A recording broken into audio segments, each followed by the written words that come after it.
Godmorgen. Det er den 16. august i dag. Klokken den er lige rundt 5 om morgenen. Jeg er taget på jagt til Sverige. Primært efter råbukke. Første gang jeg er her. Første gang jeg overhovedet er på en jagtrejse. Men det er et sted, hvor min onkel har kommet i mange år. Og jeg ved, der er blevet skudt rigtig store bukke gennem tiderne. Så jeg er meget forventningsfuld. Det er ikke hvert år. De er alle sammen skudt. Nogle år har de skudt meget, nogle år har de næsten ikke skudt noget. Så det er ikke fordi, det hænger på træerne. Men det skal de jo have et skud. Jeg er allerede kommet på plads. Og lyset er lige så stille ved at komme frem. Det sted, jeg sidder lige nu, er ikke sådan det allervildeste naturmæssigt. Vi kan se så er det bare en kornmark med lidt skov på kanterne. Jeg så en pæn buk i går. Sådan 100 meter den vej nedad. Og det er lidt den, jeg håber på kommer. Så.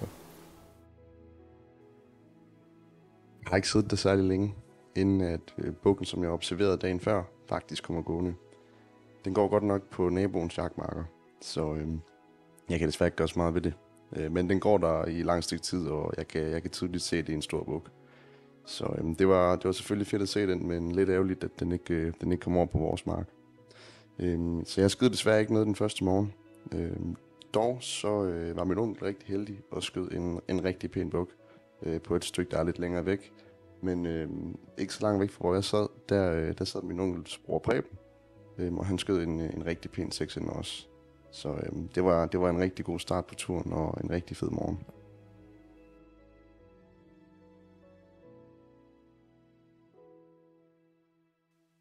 Efter at have fået noget god mad og fået sovet lidt, så tager vi selvfølgelig ud om aftenen.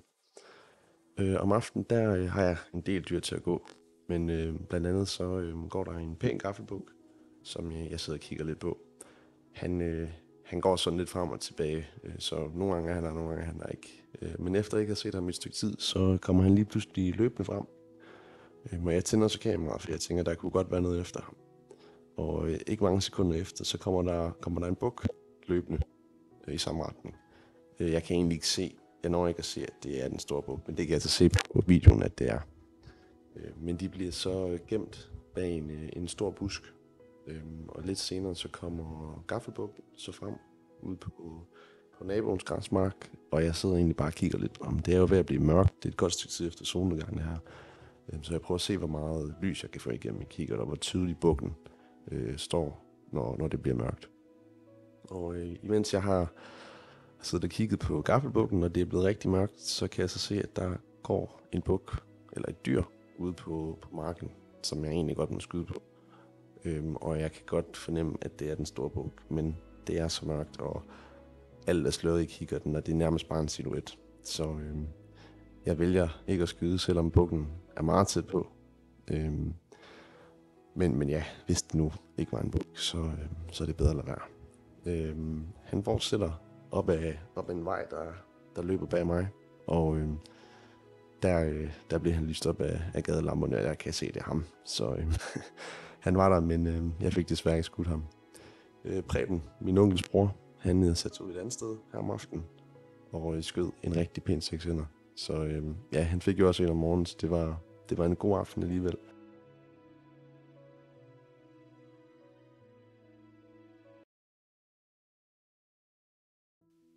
Anden dagen gav desværre heller ikke noget. Som I nok kunne se, så jeg igen bukken på naboens mark. Og jeg så også gaffelbukken også på naboens mark. Så det gav heller ikke noget. Og ja, jeg ved godt, det kun er anden dag, men jeg der har været et sted på jagtrejser, I kender godt det der med, at man bliver sgu lidt stresset, selvom det kun er anden dag. Men man har ikke så mange dage, og man har brugt meget tid på at planlægge det, og brugt en hel masse penge på det, så man vil virkelig gerne skyde noget. Så jeg lagde en ny plan.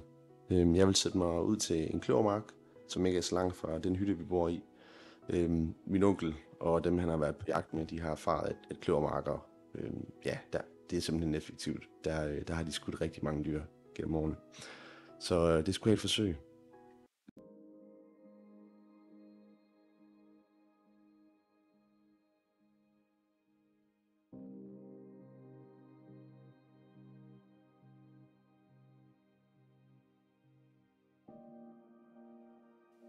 Jeg ser desværre ikke andet end en ræv om morgenen, men jeg vælger alligevel at sætte mig ud igen om aftenen.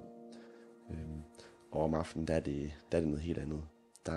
Jeg ser nogle råer, og jeg kan også høre nogle råer, og der kommer også en lille buk forbi. Cirka 20 minutter inden solen går ned, der lyder der et skud af overfra, hvor min far han er. Og vi skrev lidt frem og tilbage, og han har skudt en rigtig pæn buk. Og cirka 20 minutter derefter, jeg sidder foran noget skov, og langs det skov, der kommer der et lille rådyr ud på cirka 100 meter. Jeg tror faktisk først, det er en rå, men jeg kan så se, at på optagelserne, det er faktisk en lille spidsbuk. Men lidt efter, så kommer der et rådyr ud cirka 80-90 meter bag ved den buk der. Og hvad det så det er, det kan I lige prøve at se her.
Ja, jeg ved det godt, og jeg beklager rigtig mange gange. Jeg fik desværre ikke skuddet med. Som I kunne se, så da han lige står med siden til, der har lige været pille ved kameraet. Og da han ikke stod stille i så lang tid ad gangen og har blevet ved med at jagte den buk der, så må de simpelthen tage beslutning om, at det var enten eller. Så det var enten at filme, eller så få den skudt. Og til sidst så måtte jeg opgive at prøve at få begge ting til at lykkes. Så ja, men jeg håber, I nyder videoen alligevel.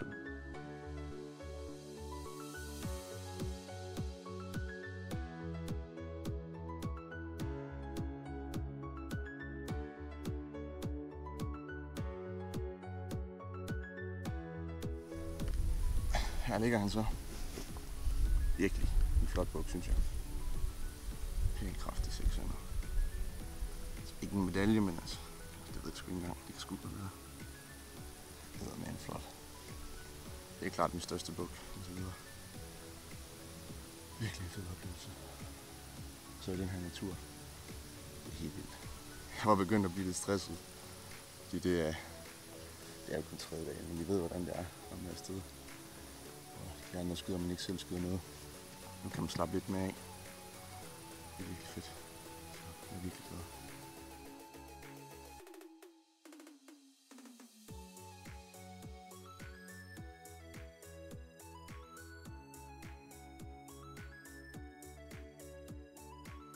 Som jeg kunne se, så var det en rigtig pæn buk. Og en rigtig fed oplevelse i vanvittig smuk natur, som der nu er i Sverige.